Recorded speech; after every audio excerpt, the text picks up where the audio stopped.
Olá, eu sou o professor Eduardo Navarro e esta é a quarta aula do nosso curso de extensão intitulado Os Nomes Geográficos de Origem Indígena no Brasil. Nós vamos hoje tratar da nomeação com topônimos indígenas da Amazônia. A nomeação da Amazônia e a nomeação das regiões meridionais, sudestinas e do centro-oeste do Brasil ficarão para a próxima aula.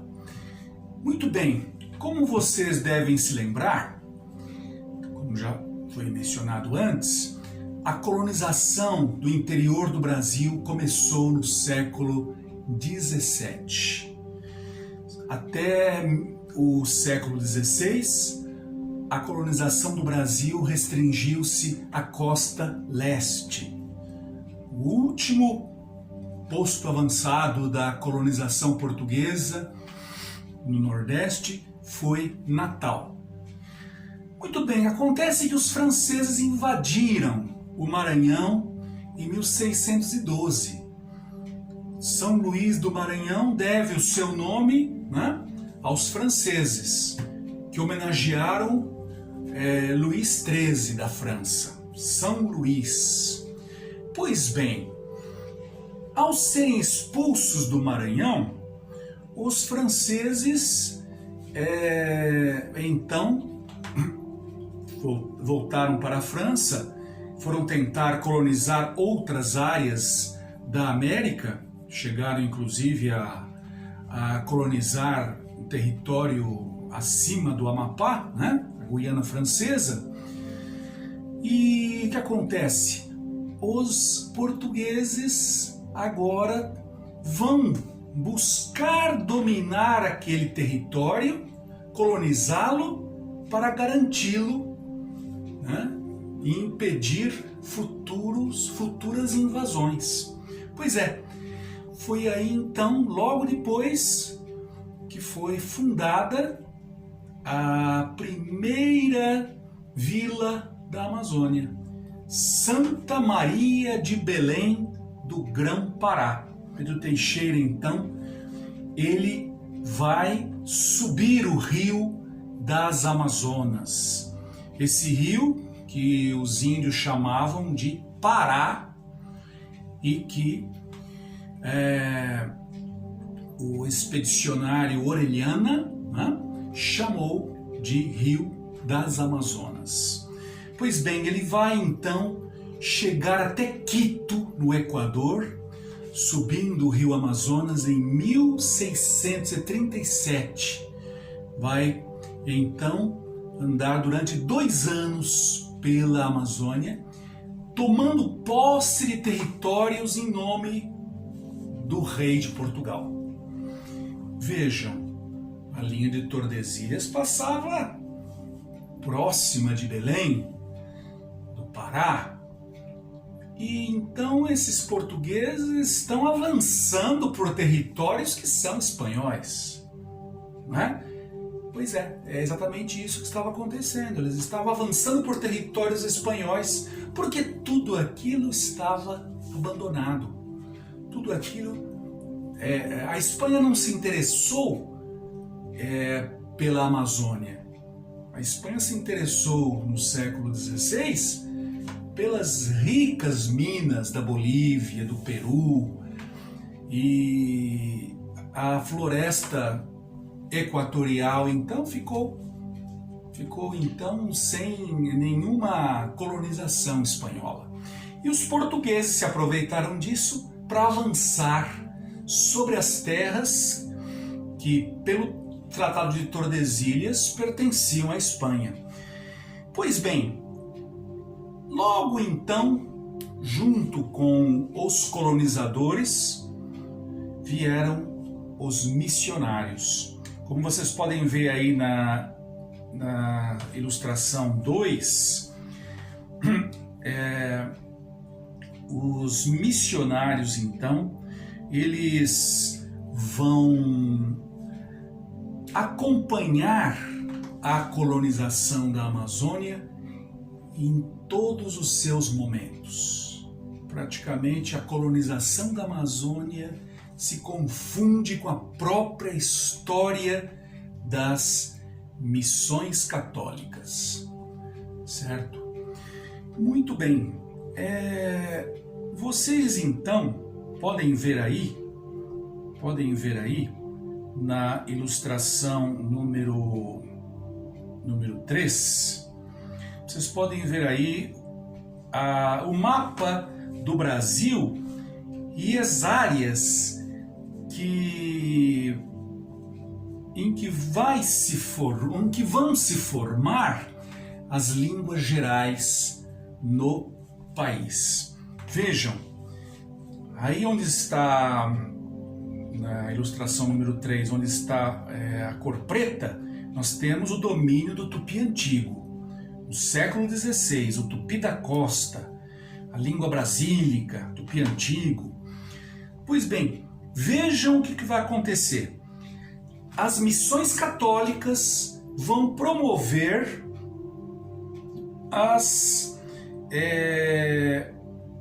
os descimentos dos índios, quer dizer, os índios que estão em regiões mais longínquas na floresta, eles vão ser trazidos para regiões mais abertas e onde há presença portuguesa e dos missionários. Isso que se chama então descimento. Descimento é trazer um índio de uma região mais distante do interior da Amazônia, né, descendo os rios, daí a palavra descimento, né, para chegar até áreas onde estavam os missionários e em seus aldeamentos. Então, não confundam aldeia com aldeamento. Aldeia é algo de índios. Já aldeamentos são um fenômeno relacionado às missões católicas, os aldeamentos.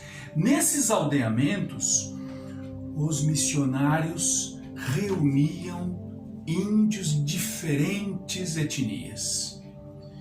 Pois é, como é que esses índios iriam se comunicar? Então, o que acontece é que os missionários passam a usar o Tupi antigo como língua de comunicação entre esses índios de diferentes línguas. Havia tanta diversidade linguística na Amazônia que o padre Antônio Vieira chegou a dizer que o Rio das Amazonas era o Rio Babel.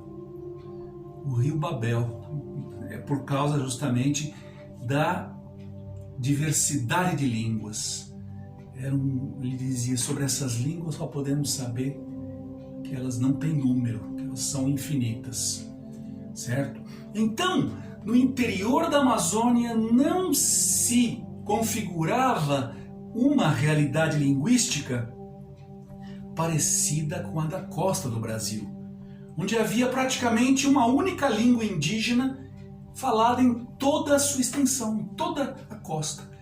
Já no interior da Amazônia, não. A situação era muito diferente. Eram centenas de línguas diferentes. E então, ao penetrarem na Amazônia, os missionários perceberam a dificuldade que haveria de missionar esses índios que falavam línguas tão diferentes, esses índios descidos das áreas mais interioranas para as margens dos grandes rios da Amazônia, principalmente o rio Amazonas, né? E os seus maiores afluentes. Esses missionários que promoviam os descimentos sabiam da dificuldade que haveria. E então o Tupi passa a ser usado. E o Tupi, sendo usado por povos tão diferentes línguas, ele vai fatalmente se transformar. Então vão surgir as línguas gerais. Nós vamos falar hoje da língua geral amazônica. Vocês podem ver aí na ilustração número 3, as línguas gerais coloniais no Brasil. Vejam aí no pontilhado preto, lá na Amazônia, vejam o território imenso pelo qual a língua geral se estendeu. Território imenso. A língua geral amazônica vai ser realmente um fator de grande importância para o bom sucesso da colonização portuguesa. Vejam lá então, o pontilhado preto lá no norte do Brasil, como ele abrangia, não é, grande parte da região amazônica. Abrangia o Pará, o Amazonas, boa parte do Amapá, certo? E ficando de fora aí o Acre, que o Acre, vocês sabem, só foi incorporado ao Brasil no século XX, foi comprado da Bolívia, o Acre, nós vamos depois ver isso, e Roraima também, onde a língua geral não chegou com muita força, não. Vejam então, aí na ilustração 3. Agora vejam que um outro fator importante dessa mistura dos índios, desse encontro de diferentes etnias, mistura no sentido de encontros de diferentes línguas, um dos fatores para isso foram as tropas de resgate, e outro fator foi o processo então de escravização dos índios. Como vocês talvez saibam, a Amazônia recebeu muito pouca imigração africana forçada. Ou seja, os escravos africanos ficaram mais concentrados no Maranhão, mas no resto da Amazônia, o Maranhão também fazia parte da Amazônia, era considerado então uma parte da Amazônia, tá bem? Nesse momento histórico aí. O Brasil, ele vai então, o Estado do Brasil vai então ser administrado de uma maneira independente da Amazônia, certo?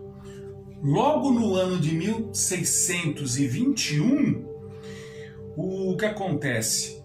No ano de 1621, os missionários, por conta do trabalho dos missionários, por conta do avanço dos colonizadores naquela região, nós vamos ter então um processo colonizatório diferenciado na Amazônia.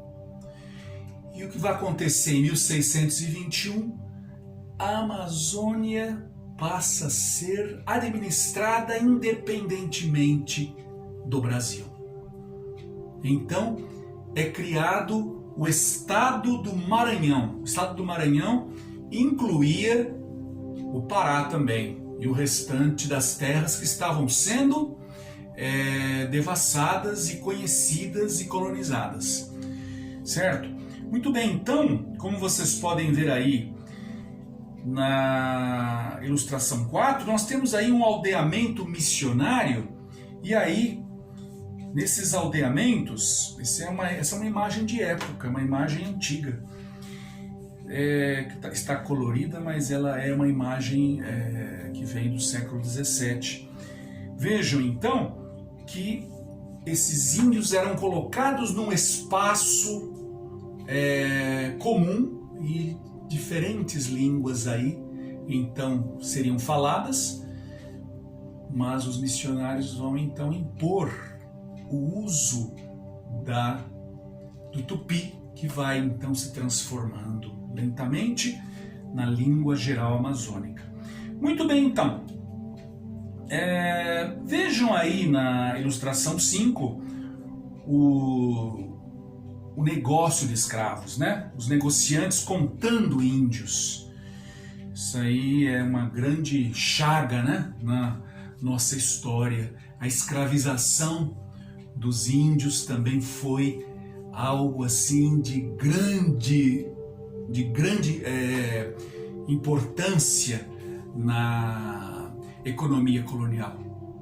Nós tivemos então aí uma escravização muito intensa e muito significativa dos índios.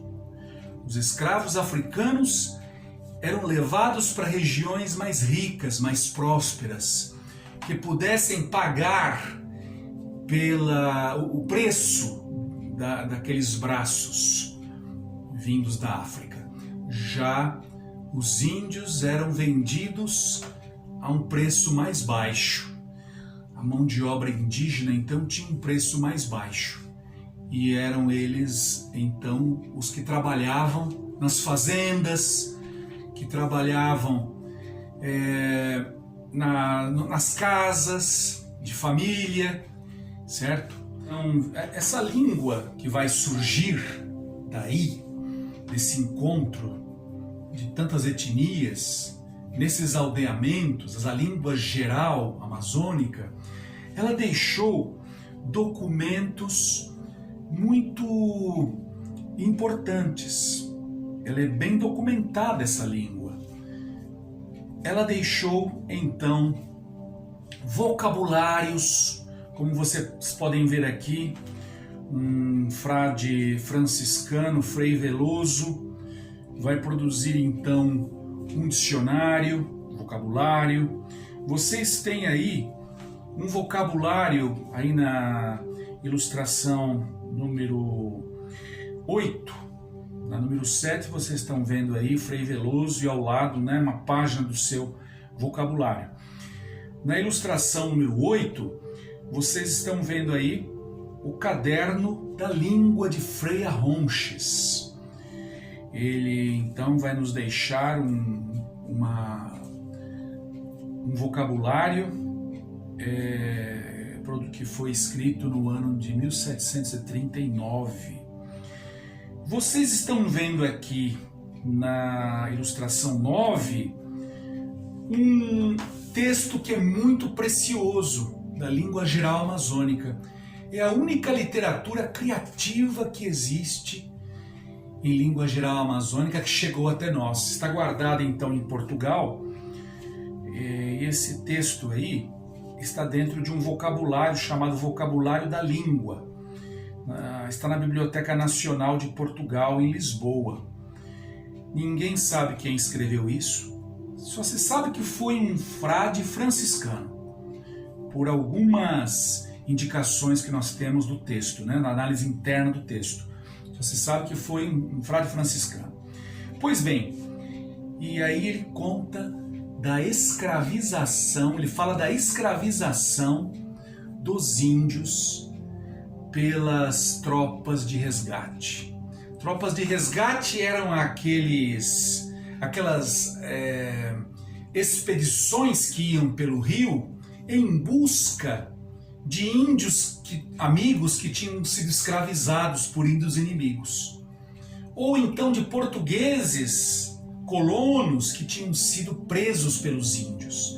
E com o passar do tempo isso virou um negócio lucrativo, né? Era um bom negócio. Certos grupos indígenas passaram a se aproveitar disso, escravizavam para depois vender os colonos, os escravos, os portugueses que estavam em seu poder para as tropas de resgate. Com o passar do tempo, essas tropas de resgate também começaram a degenerar e passaram a ser instrumento de escravização. O que elas faziam? Elas iam pelos rios amazônicos e compravam índios que estavam escravizados, mas em vez de libertá-los, não, ficavam escravos dos seus dos seus compradores. Entendem? Então vejam aí o negócio que se estabeleceu na Amazônia, que tipo de comércio que se estabeleceu. Pois bem, nós temos então que a língua geral teve tanta expansão pela Amazônia que seu uso foi incentivado pela coroa portuguesa. Isso facilitava muito o trabalho da colonização. Ter uma língua falada num território tão vasto. A mesma língua. Então isso foi muito favorável ao domínio português. Certo? Então, como eu disse para vocês, é criado o Estado do Maranhão. O Estado do Maranhão separado do Estado do Brasil.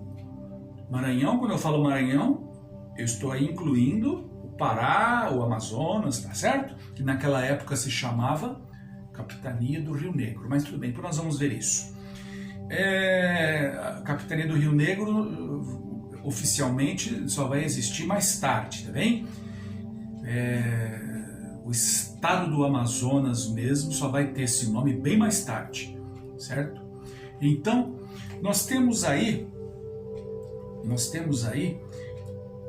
a criação de uma outra colônia portuguesa que obedecia diretamente a Lisboa.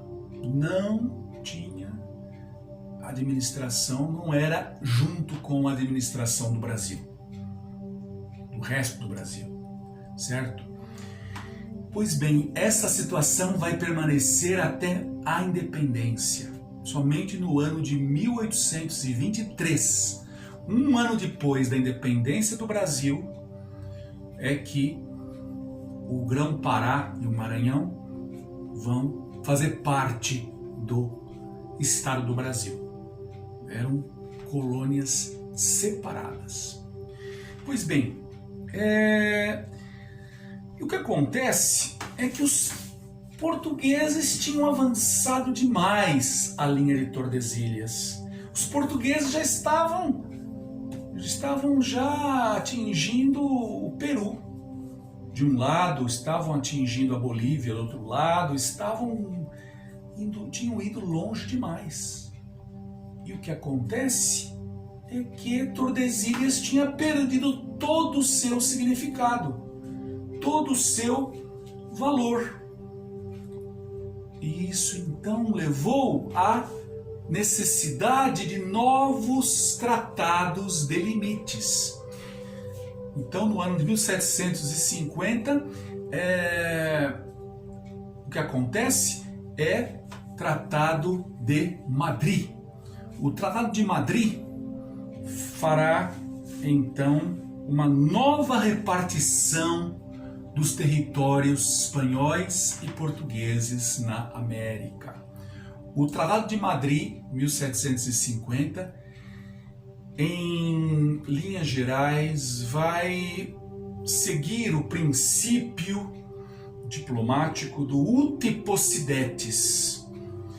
O princípio do uti possidetis é o princípio de que, segundo o qual os territórios efetivamente povoados e colonizados pertencerão à nação que o colonizar e que o povoar.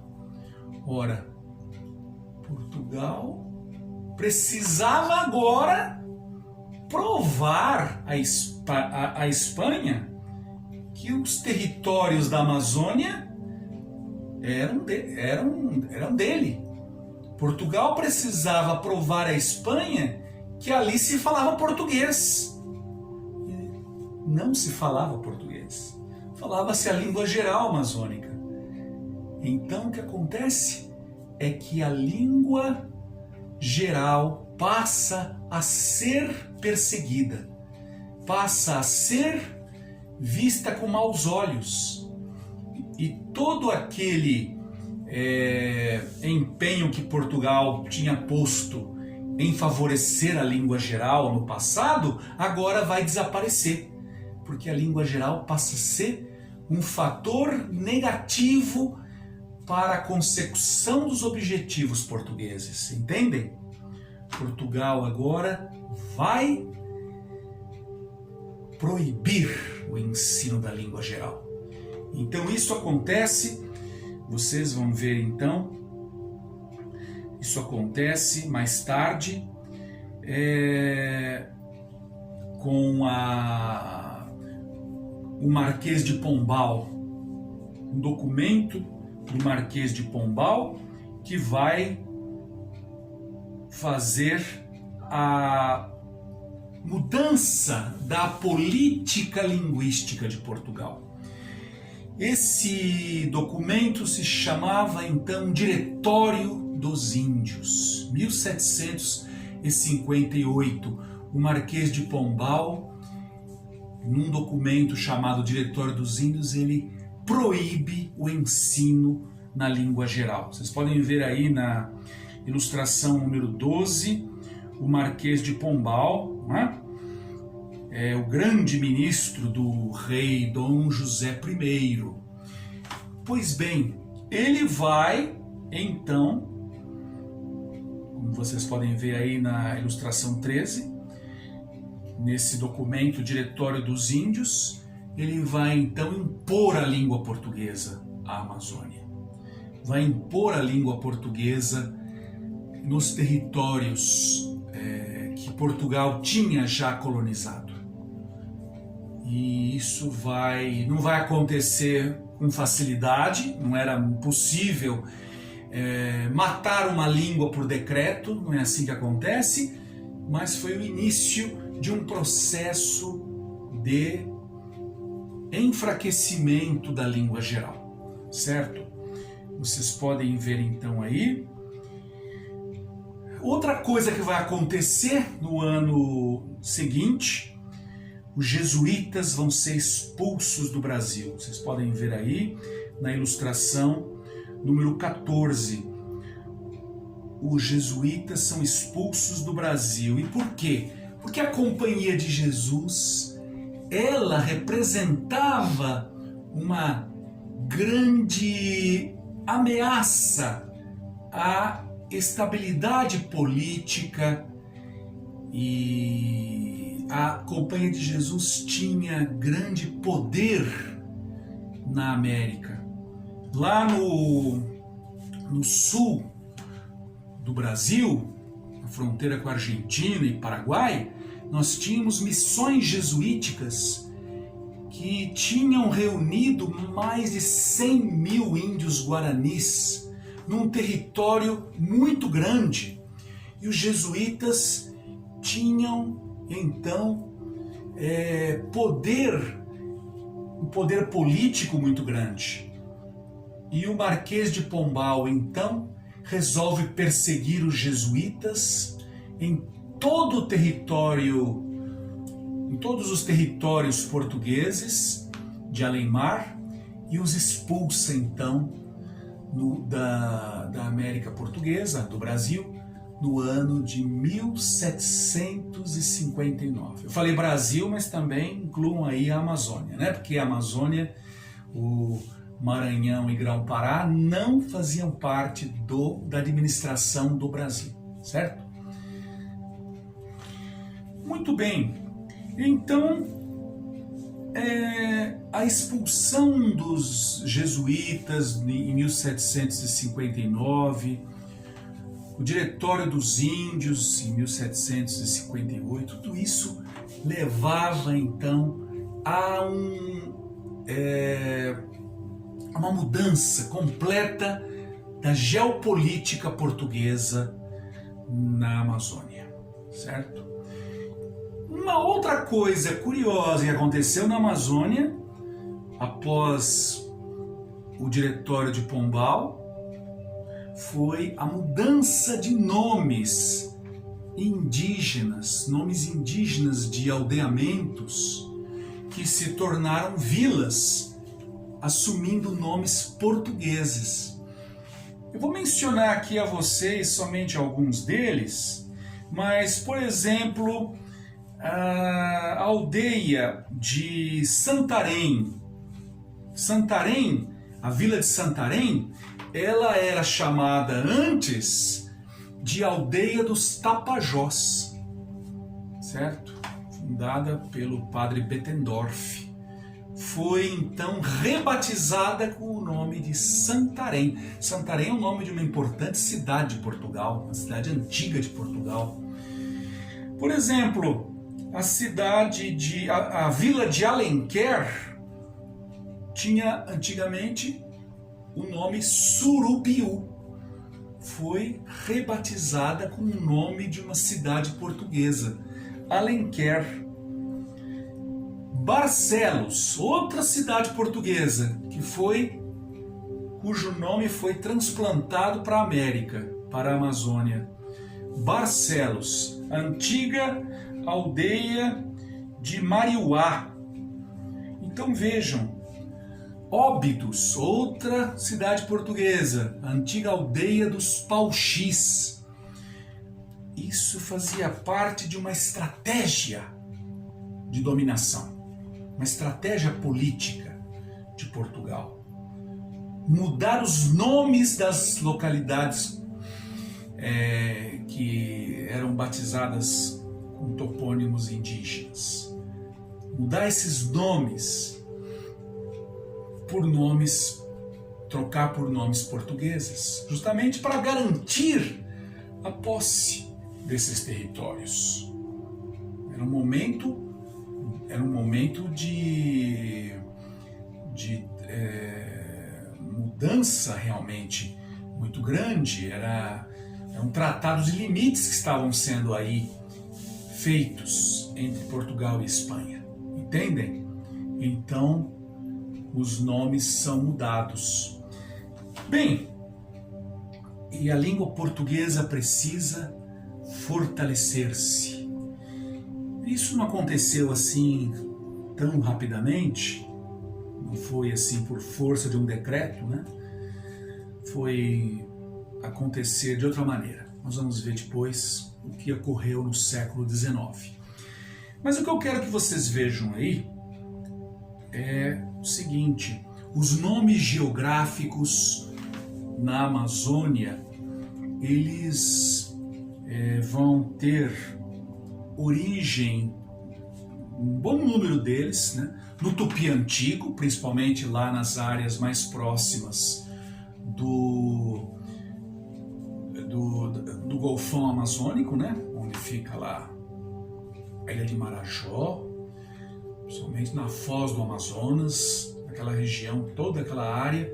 Nós vamos ter muitos nomes com origem no Tupi Antigo. Ainda eles estão ali presentes. Mas nós vamos ter também nomes que já não são mais do Tupi Antigo, mas são da língua geral amazônica. Então vejam os nomes que aparecem aí, que eu fiz uma relação deles com referência ao Pará. Rio Moju. Olha aí, nós temos esse nome Mogi, nome parecido com esse, né? No sul do Brasil, no estado de São Paulo. Mogi. Rio das Cobras. Mogi. Rio das Cobras. Só que lá na Amazônia ficou Moju, Rio Moju. Rio Capim. Isso aí também é Tupi Antigo. Agora vejam, Rio Ararandeua. Vocês estão vendo esse Deua aí? Ararandeua, Ndeua. Nada mais é do que o termo Tiba do Tupi Antigo. Tiba essa palavra vai se transformar em Indeua na língua geral amazônica. Então, Ararandeua quer dizer isso? Quer dizer ajuntamento de araras, Ararandeua. Vejam, Tucuruí, um outro nome que aparece no Pará. Nós temos na cidade de São Paulo, nós temos o bairro do Tucuruí. tucuruvi.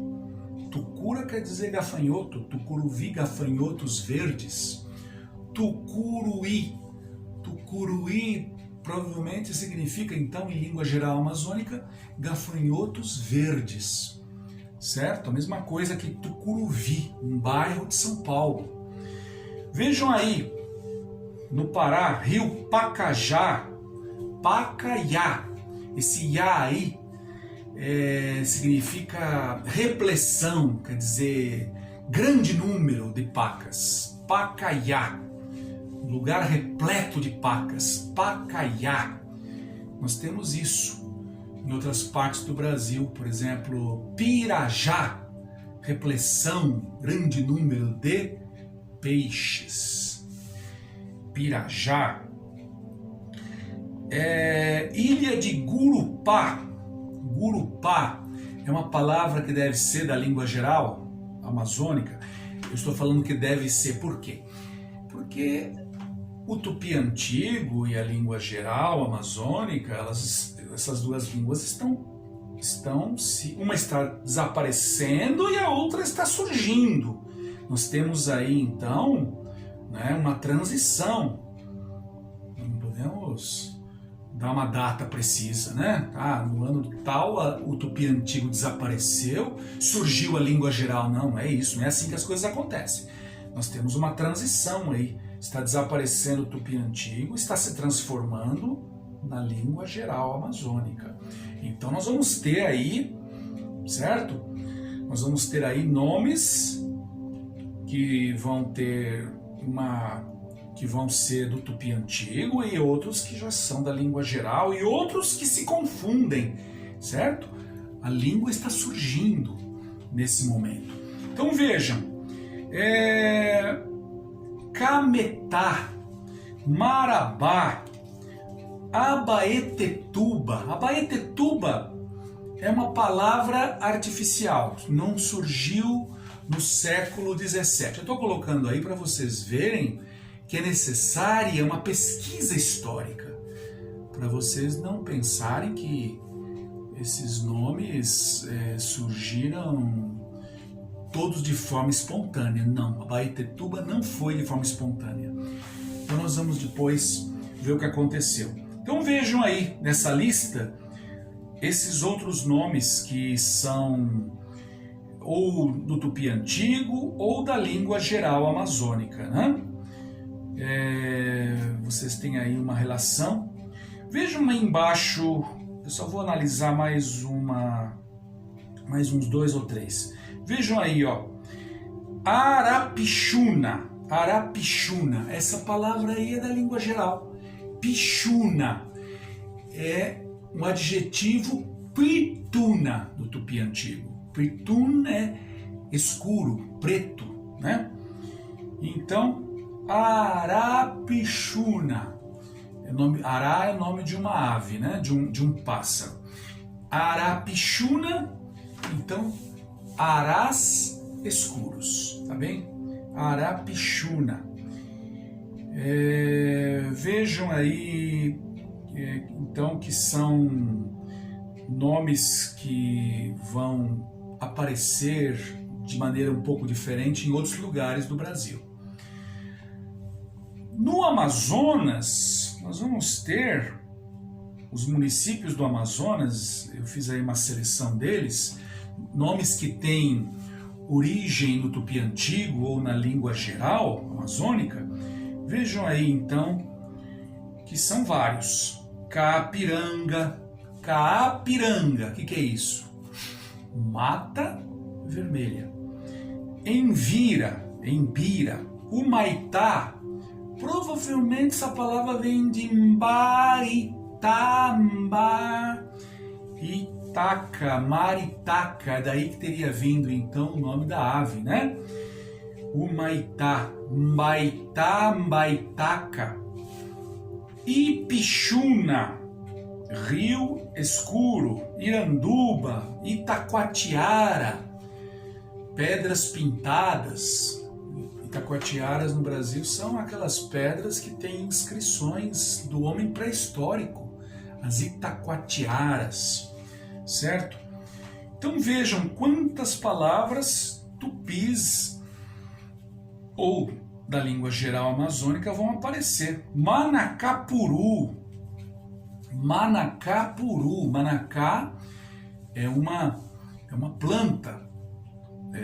Manacá. Puru quer dizer, da língua geral, enfeitado, vistoso. Manacá vistoso. Vejam então, a língua geral vai chegar longe, né? Vejam lá, Tabatinga, sabe onde fica Tabatinga? Fica nos confins da Amazônia, nos confins, já perto do Peru. Tabatinga. Então vejam que a língua geral chegou longe, né? Por exemplo, Urucurituba, Urucuri, Uricuri, isso é nome de uma árvore. Tuba, vem aí, vocês estão percebendo que é bem próximo do tupi antigo isso, né? É do tupi antigo. Tiba, Urucurituba, certo? Então, nós vamos ver aí, nomeação em tupi antigo, em língua geral, elas vão estar mais ou menos, né, sobrepostas ou estão ainda, nós vamos perceber então uma transição aí.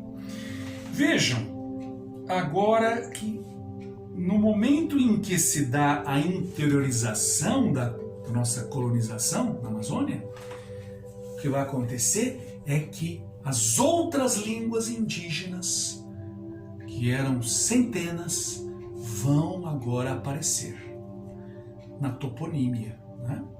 Na toponímia, línguas que não foram estudadas no período colonial brasileiro, ou seja, línguas que simplesmente muitas desapareceram, sem deixar testemunhos escritos, sem deixar nada escrito, só ficou mesmo um nome na paisagem, e eram muitas línguas.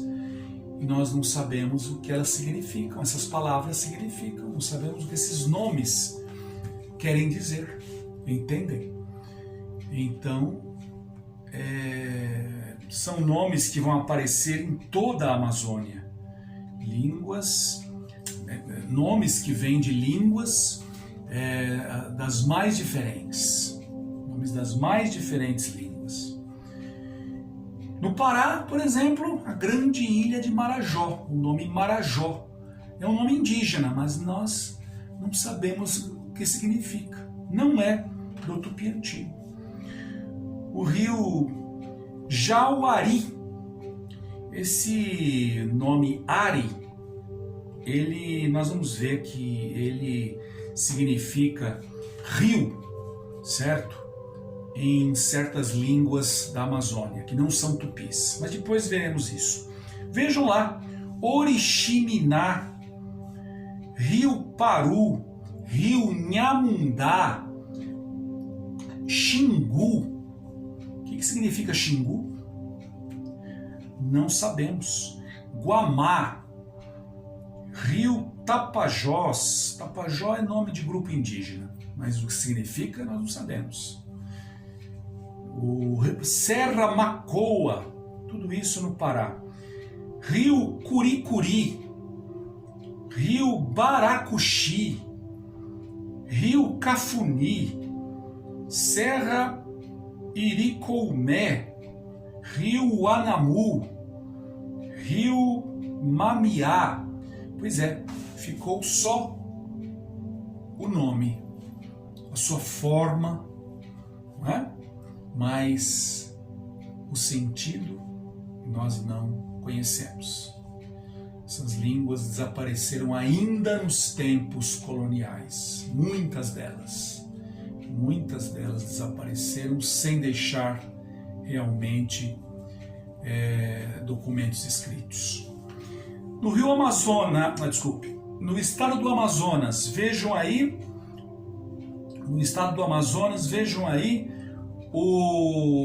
nomes que têm outras origens que não tupi, que não da língua geral amazônica. Vejam aí nomes mais diferentes. Amaturá, Anamã, Anori, Apuí, Beruri, Carauari, Coari, Codajá, Zeirunepé, Envira, Guajará, Japurá, Juruá, Manaquiri, Manaus, a capital do Amazonas, né? Manaus era um nome de grupo indígena, os Manaus.